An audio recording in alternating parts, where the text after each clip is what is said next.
Hello friends, welcome back again on my YouTube channel that is alpha classes.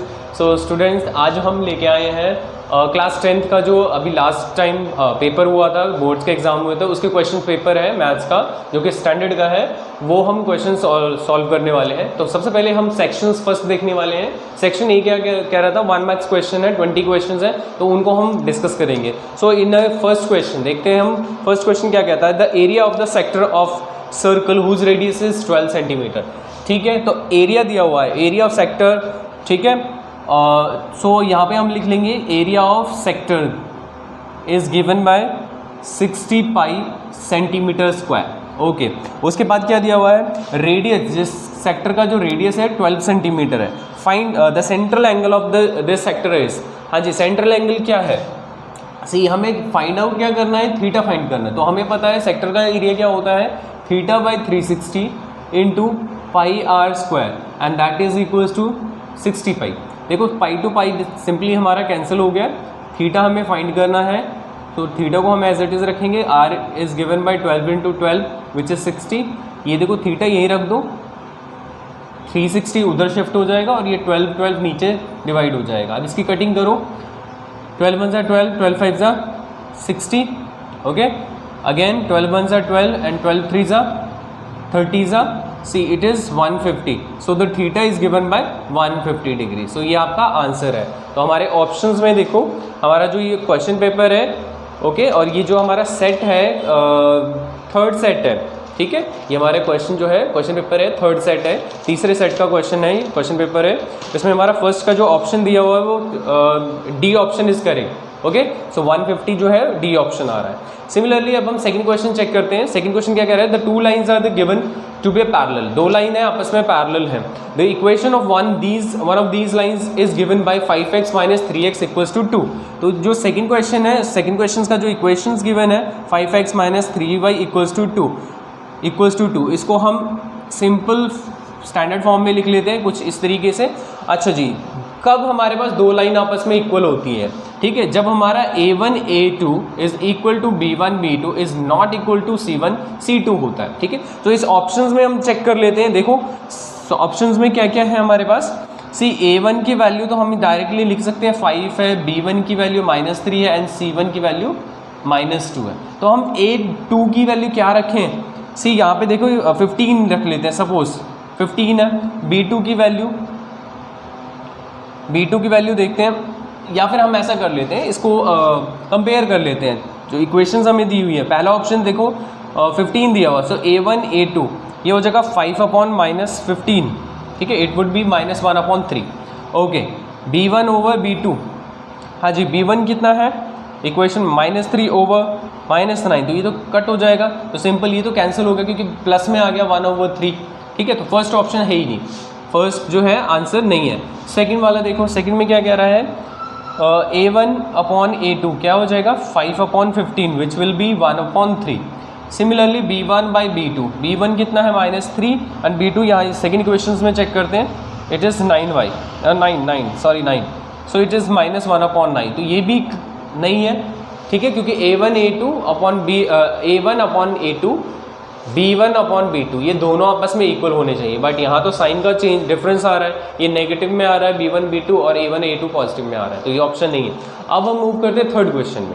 Third option क्या है हमारे पास, a1/a2, a1 is what, a1 is 5 and a2 is 9, ये simplify नहीं हो सकता further. b1 b2, हाँ जी, b1 कितना है -3 and -15, so minus cancel out, 3 1 3 5 जाते। देखो ये दोनों ही ऑल्टरनेटिव इक्वल है, दोनों अनइक्वल है, सॉरी, तो थर्ड ऑप्शन भी नहीं है। बचा question option last, see if a1 is 5 and a2 is -15, so it would be -3, सो -1/3। ठीक है, फिर b1 over b2 it's a -3/9, similarly 1/3 आ गया एंड c1 इज -2, ये देखो c1 is -2 and c2 is -5, तो ये देखो simply c1 c2 equals to -2/5 आ गया। तो सिंपली यहाँ देखने को क्या मिल रहा है कि a1 a2 इक्वल है b1 b2 के, लेकिन c1 c2 इक्वल नहीं है, तो हैंस थर्ड इसका D option is correct answer.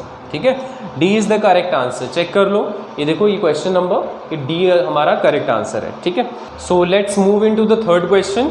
ठीक है, थर्ड क्वेश्चन क्या कह रहा है कि at some time of the day the length of the shadow of the tower is equals to the it's height. Okay, then the altitude, sun's altitude at the given time is what. ठीक है, हमें angle measure करने के लिए बोल रहा है कि अगर हमारे पास सी सपोज ये हमारा हॉरिजॉन में एक ऐसा टावर है, see this is the height of the tower, और उसकी जो शेडो है वो कहीं यहाँ अब लाई कर रही है। ठीक है, इस तो ये दोनों जब लेट्स द विड्थ, जो शेडो है, शेडो की जो एल्टीट्यूड है ना, या कह लो length of the shadow, so let's length of shadow, ठीक है, is x and height of tower is h. ये दोनों आपस में इक्वल बता रहे हैं। सो गिवन क्या है, बोथ आर इक्वल, है ना। तो उस केस में बताओ क्या होगा। सी अब इंक्लिनेशन क्या होगा इसका, थीटा। देखो किसी क्वेश्चन क्या कह रहा है कि एक टावर है, एक किसी ग्राउंड लेवल्स पे खड़ा होगा, ऑब्वियस सी बात है। उस टावर की जो हाइट है, जब वो सूरज की रोशनी मतलब सन रेज पड़ रही हैं, तो उस सन के कारण, सन रेज के कारण क्या हो रहा है, उसकी जो शेडो है वो नीचे फॉर्म हो रही है, इसके ऊपर शेडो फॉर्म हो रही है। अब ये शेडो कितना इंक्लिनेशन दे रहा है, ये हमें एक्चुअली फाइंड करना है। ठीक है, so what is the inclination और angle which is making by the tower and its shadow. Okay, so the theta निकालना है हमें। सो ये एप्लीकेशन ऑफ ट्रिग्नोमेट्री चैप्टर से है। इसका देखो क्या हो जाएगा, दिस अपॉन दिस, तो दिस इज योर एंगल के सामने वाला हमेशा परपेंडिकुलर होता है और ये बेस होता है। ठीक है, सो पी अपॉन बी क्या है, p upon b is always tan theta, p upon b. हाँ जी, टैन थीटा ऐसे ही रहने दो। Yes, perpendicular is h and base is x. ये दोनों आपस में इक्वल कह रहे हैं, तो जहाँ एच एक्स है, एक्स की जगह एच डाल दो, so it would be 1। So tan theta, now the tan theta is 1। कब टेन के केस में थीटा 1 हो जाता है, मतलब ओवरऑल टेन थीटा 1 कब होता है, when angle is 45 degree. So 10 to 10 cancel, theta is 45 degree. तो ये आपका ऑप्शन है C, option B is your correct answer. ठीक है, तो मार्क कर लो option B is. Now let's move to the fourth questions. See the pair of linear equations. Fourth pair of linear equations, y is equals to 0 and y is equals to -7. पहले तो हम इसे first standard form में लिखेंगे। See 0.x plus y equals to 0. Let it be first equation. Now 0.x it means ये 0 है, ठीक है, प्लस 7 इक्वल टू 0, ये आपका सेकेंड इक्वेशन है। अब यहाँ पे कंपेयर कर दो, a1 a2 क्या हो जाएगा 0, b1 b2 क्या हो जाएगा 1/1 that means 1, and c1 c2 क्या हो जाएगा 0। सो देखो a1 a2 not equal to b1 b2, इसका मतलब पहले ही दो इक्वल नहीं है ना। तो ये कौन सा केस होता था, इंटरसेक्टिंग का। तो इसका मतलब इसमें कौन सा सोल्यूशन है, यूनिक सोल्यूशन और one solution. So option is exactly one solutions. ठीक है, so A is your correct answer. Now let's move into the 5 question. Question number 5. The area of square inscribed in the circle of the radius.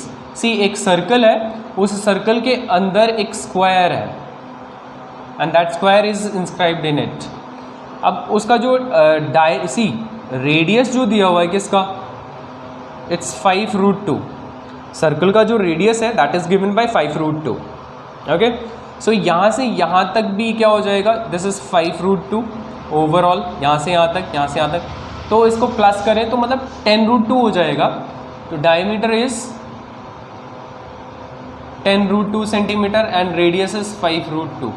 Okay, देखो square है क्योंकि ये वाली side दोनों बराबर होंगी, है ना। यहाँ पे हम ये 90 डिग्री, आपको पता है कि एक स्क्वायर का जो एंगल होता है वो 90 डिग्री पे होता है। तो यहाँ पे हम क्या कर लेंगे, लेट्स नाम रख देते हैं ABCD। ठीक है, यहाँ पे लिख देते हैं इन ट्राइंगल ABC। यहाँ पाइथागोरस लगाओ, ये क्या हो जाएगा, मैं डायरेक्ट लगा रहा हूँ। ठीक है, सी 10√2 का whole square equals to x² plus x²। ये कितना हो जाएगा, 10 का हो जाएगा 100 into 2। Okay, and this is 2x²। So overall ये 2 नीचे आ जाएगा। सो 2 से 2 cancel which is 100 equals to x, और यहाँ रूट में आ जाएगा ये। सो x की वैल्यू क्या आ गई 10 सेंटीमीटर। अच्छा, जब x 10 सेंटीमीटर है तो आपको क्या फाइंड क्या करना है, area of square. See side आपको पता लग गया, तो एरिया ऑफ स्क्वायर क्या होता है, साइड इंटू साइड, है ना। तो साइड इंटू साइड क्या हो जाएगा, 10 into 10 which is 100 centimetre square. यहाँ से आप डायरेक्ट निकाल सकते थे, दिस इज द एरिया, ये 100 हो जाता है, ठीक है। So option is A B C, so B is your correct answer. Okay, now let's move to the question number 6। देखो क्वेश्चन नंबर 6 क्या कह रहा है, कह रहा है कि आपके पास दो सर्कल्स हैं और दोनों एक दूसरे को टच कर रहे हैं, sorry they are touching to each other at point A. यहाँ पे ए कोई पॉइंट है एंड इनका कॉमन टेंजेंट है, it has a common tangent, हाँ, विच इज़ थोड़ा सा रुको, एक सर्कल है वो दूसरे सर्कल से टच कर रहा है और इनका कॉमन टेंजेंट है, ठीक है, जिसका पॉइंट है Q एंड R, ये हमारा A है। अब यहाँ पे एक और कॉमन टेंजेंट बन रहा है जो कि P पॉइंट पे, ठीक है, ये इसका सेंटर है, ठीक है, दोनों के सेंटर्स हैं। अच्छा, जब ये बोल रहा है कि ये टेंजेंट है तो इसका भी तो एक टेंजेंट हुआ, और हमने प्रॉपर्टी पढ़ी हुई है टेंजेंट्स की कि जब भी आपस में टेंजेंट हो तो टेंजेंट्स लाइन आपस में क्या होते हैं, इक्वल होते हैं, है ना। और ए पी आपको दिया हुआ है, मेंशन है 4.2 सेंटीमीटर, इसका मतलब क्यू पी भी 4.2 होगा, ठीक है, क्योंकि एक्सटीरियर पॉइंट एक हमारे पास थियरम है या फिर एक प्रॉपर्टी है कि एक्सटर्नल पॉइंट से जो भी कोई लाइन अगर टेंजेंट ड्रॉ होती है तो उसकी लेंथ आपस में क्या होती है, इक्वल होती है, ठीक है। तो ये बात याद रखना, उस हिसाब से ये भी इक्वल हो गया। सिमिलरली पी आर भी इक्वल हो जाएगा किसके, ए पी के, जो कि कितना है 4.2। तो आपको क्वेश्चन पूछा गया कि क्यू आर फाइंड करना है, तो ये देखो आपका Q P plus P R कर दो, जो कि हमारा 4.2 प्लस 4.2 है, विच इज़ 8.4। तो ये आपका आंसर है। तो ऑप्शन देख लो कौन सा है, option C is your correct answer. Now move into the question number 7। See ये भी देखो सर्कल के चैप्टर का एक क्वेश्चन है, आपके पास एक कॉर्ड दिया हुआ है और कॉर्ड को इस तरीके से रिप्रेजेंट किया जा रहा है, कॉर्ड के अलॉन्ग जो टेंजेंट्स हैं वो इस तरीके से रखा जा रहा है, लाइंस ड्रॉ किया जा रहा है from A and at point B and C. Angle measure of B is given by 42 degree. आपको फाइंड क्या करना है, angle B A C find करना है। देखो कैसे आएगा बी ए सी, सबसे पहले तो आप ये समझो कि अगर ये दो लाइंस आपस में टेंजेंट है, दैट मीन्स दोनों के साइड्स लेंथ्स आपस में क्या होंगे, इक्वल होंगे। अगर दोनों के लेंथ्स इक्वल होंगे तो इट मीन्स दोनों का एंगल भी इक्वल होगा। ये हमने पढ़ा हुआ है, एक ट्राइंगल की प्रॉपर्टी होती है कि अगर कोई भी दो साइड्स ट्राइंगल्स के इक्वल हो तो उसके ऑपोजिट्स एंगल्स भी आपस में इक्वल होते हैं। तो यहाँ पे ये भी इक्वल होगा। Similarly angle, if angle B is equal to angle C which is equals to 40 degree, तो आप सम एंगल प्रॉपर्टी का वो लगा दो। So angle A plus angle B plus angle C will be equal to, ठीक है, linear पे और sum angle property, sorry sum angle property इस क्राइटेरिया से। सो एंगल ए आप एज इट इज़ रखो, this is 42 plus 42 is equals to 180। यहाँ पे कर दो माइनस, ये हो जाएगा 180 माइनस 84, सो ये आ जाएगा 96, ठीक है। So option A is your correct answer, ठीक है, इसका ऑप्शन ए करेक्ट आंसर है। अब आगे बढ़ते हैं हम क्वेश्चन नंबर 8 की ओर। क्वेश्चन नंबर 8 क्या कह रहा है कि दो आइडेंटिकल सॉलिड्स हैं जिसकी साइड्स, सॉरी सॉलिड क्यूब्स हैं। ओके, सो सॉलिड क्यूब कुछ ऐसे होती है ना, दो बोला गया है, दोनों को कुछ इस तरीके से एडजस्ट किया जा रहा है, तो दोनों का जो साइड है वो ए हो गया, ठीक है। तो अब लेंथ कितना हो गया इसका, 2 है। बेसिकली ये अब हमारा क्या हो जाएगा, क्यूबॉइड हो जाएगा, ठीक है। ब्रेथ जो है वो ए ही रहेगा और हाइट जो है वो भी ए रहेगा। तो आपको पूछा क्या गया, surface area, total surface area क्या होगा क्यूबॉइड का। हाँ जी, क्यूबॉइड का टीएस से क्या होता है, वो होता है 2 into L plus B into H plus H into L. अब सॉल्व करो इसको, एल कितना है 2a into A plus A into A plus A into 2a। So this is 2a square A square 2a square, कितना हो गया, 2 2 4 5, ठीक है। So this is 5a² and which is 10a²। So option देखो कौन सा है। सो आपका TSA क्या आ गया। So option B is your correct answer. Now let's move into the next question, that is question 9th। ये हमारा क्वेश्चन 8th था। अब क्वेश्चन 9th देखो आप। क्वेश्चन 9 कह रहा है कि HCF ऑफ 2 नंबर इज़, देखो HCF दिया हुआ है 2 नंबर का, कितना है 13, ठीक है। LCM of 2 number is 40x। LCM of 2 number is 40x। अच्छा, 2 नंबर कौन से हैं, एक तो है 65 और दूसरा क्या है 104।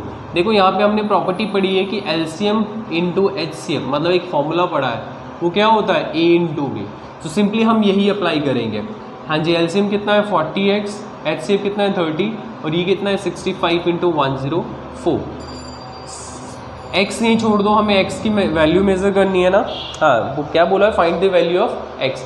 x की वैल्यू कैसे मेज़र होगा, 65 इंटू, ये नॉर्मल कैलकुलेशन है, 13 इंटू 40, ठीक है। 13 5 जा 65 एंड 5 1 जा 5 8 जा 40। सो x इक्वल्स टू 104/8। अब इसको कैलकुलेट करो, मीन्स इसकी कटिंग करो।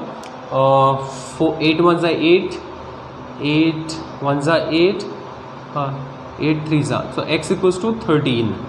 तो ये हमारा x की वैल्यू क्या आ गई 13 आ गई। So option B is your correct answer.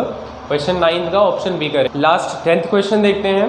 10th question में क्या कह रहा है कि फॉर एन इवेंट, किसी इवेंट के लिए अगर probability of that event and probability of not event is equals to Q. तो आपको ये जनरल पता है ना कि किसी भी इवेंट कितने, अगर हमारे पास कोई भी एक्सपेरिमेंट है उसको हम रेंडमली परफॉर्म करते हैं, तो उससे आने वाली जितने भी इवेंट्स हैं उन सभी इवेंट्स की जो प्रोबेबिलिटी है वो 1 के इक्वल होती है। सो बेसिकली यहाँ पे डायरेक्टली इसके इक्वल 1 हो सकता है। सो यहाँ पे जनरल हमें वैल्यू 1 मिल गई क्यू की। अब वैल्यूज़ मेज़र करनी है। हाँ जी, 1 का square 1 minus, so this is -3। So option A is your correct answer of question number 10, ठीक है। Please pause the video and note it down.